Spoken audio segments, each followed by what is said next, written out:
Welcome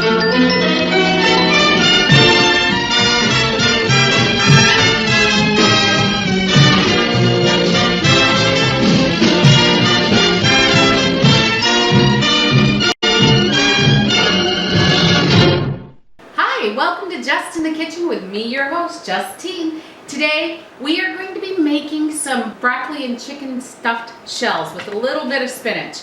I hope you enjoy this as much as we do. This is easy, it's delicious, and it can feed, you can make it the day before, put it in the oven right before, and you've got it to go. It is so good, and it only takes about 30 to 40 minutes to cook it in the oven once you've done this. So, you can get rotisserie chicken, but I just baked off some chicken breasts.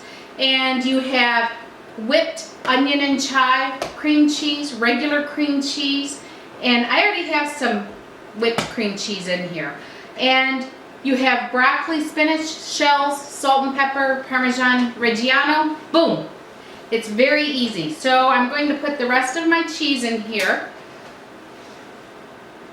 This is kind of like a cheat on an Alfredo, a little bit. So people don't know. They think it's the Alfredo with just the Parmesan. They have no idea that it's cream cheese melted in some cream and milk.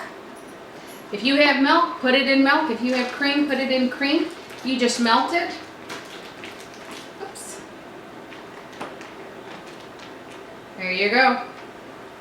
And that's it. Then you're going to mix it all up. It'll be so easy, and you'll be surprised how quickly this goes. My brother had a girlfriend, and she invited us over for dinner, and she made this, and I'm like, oh my gosh, this is so good. She's like, it is so easy to make. You will not believe it. And she's right. Oh my gosh. So people come over for dinner, and they think you've done this gourmet chef thing. And all you did was melt a little cream cheese with some milk and some Parmesan Reggiano. You can get the frozen broccoli, you can get the frozen spinach. Sometimes I've used leftover broccoli that I've had, but frozen is just as good. Make sure you drain your spinach. You don't want it all yucky, okay? So it's, all I'm waiting is for this to incorporate together. And then I'm gonna mix it up, pour it over, and it will be so good. You want to be careful, you don't want it too thick, because that I have about 2 cups of milk in there. You'll want it to be about the consistency of an Alfredo, and it will thicken. You're going to put it in the oven and it's going to bake. So it's basically a casserole. I want you to see how it is? Thick but not gloopy. Thick but not gloopy. Now I'm going to add in Parmesan cheese. I don't even know that she had Parmesan cheese in there, but I thought, oh, well, if you're going to fake Alfredo, you got to add some Parmesan Reggiano, right? Make it good. So you just stir that in, melt it. You don't want to boil it, really. You just want to get it warm enough that it will melt everything. We're good to go. I'm going to take my spinach, and you'll notice I have a tin pan. My friend called me, and her son, he went off to college, and she wanted some food to send up with him. He came home this weekend. So I said I would make some food for him, and I made, I don't know, enchilada lasagna, and I made a bunch of casserole things that he could put in the oven, take up with him. He rooms with 6 guys, and they could take it up, bake it, and be good to go. So Jake, here you go. And he used to come to my door and sell football cards. So you'd get like 10% off or 15% off of the local businesses. And so he'd come by my door, and he was a big football hero. And now he's in college. This is the chicken. All I did for that is I just roasted it, salt and pepper. You don't want to put too much on there because you've already got, you know, your stuff in here. You've got your garlic, you've got your chives, so you don't want to add too much. Stir that around, break up your spinach, and you can put more of the spinach in there or more of the broccoli, but I like my meat, so I don't want to overload it. I guess you could do it all vegetarian if you wanted to. And this, if you wanted to put it over whole wheat, you could make this and then put it over whole wheat pasta and you have a gluten-free meal. And it is so good, so easy. Look at that. That in itself looks good. Now, I'm just gonna add some. And you just want it wet, is all you want. You don't want it soggy because it's gotta go in those shells. Now what I'm going to do is I'm just going to pour a little of the sauce in the bottom so it doesn't stick. Spread it around just like you would do regular lasagna. There. Get it all over to the edges. All right. Take your shell. Put your stuff in. Look how easy that was. You can open your shell up so you can get more in there. Those little shells like to tighten up, just like a real shell. You know, you go and you get an oyster shell and they close up. Well, these shells want to close up and you don't want them to close up. So what I'll do, fill it up, come back, you'll see how I finish the rest, okay? We might have enough to have some for ourselves tonight. Yay! That would be good, right? I've cooked the shells for about 10 minutes. I had boiling water, salted the boiling water a lot, like the ocean.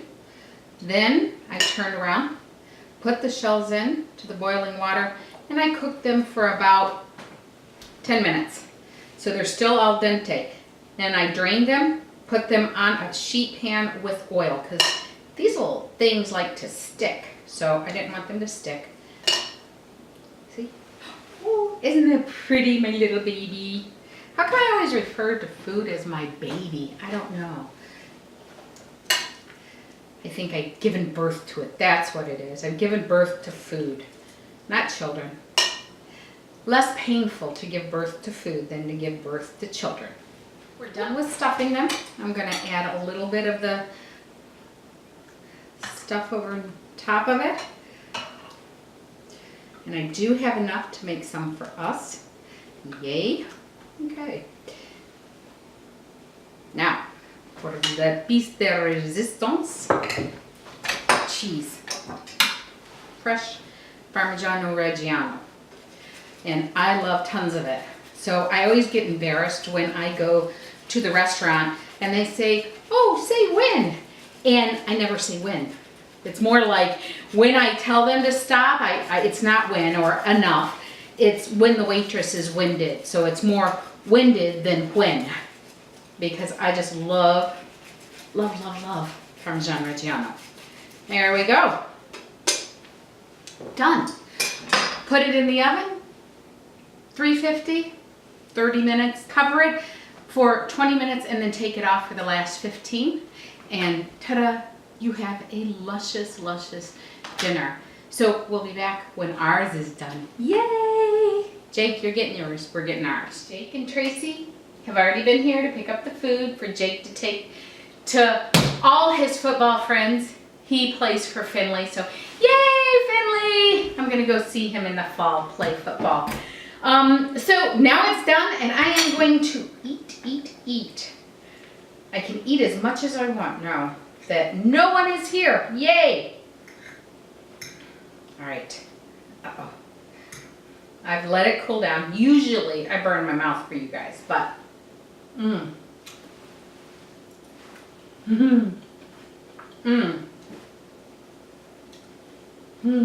So I don't just put the florets. I put some of the stems in there, and it is very good. It's a must. You want some of the crunch for texture. And then you've got the chicken, and you can taste a little of the garlic and the chives in there.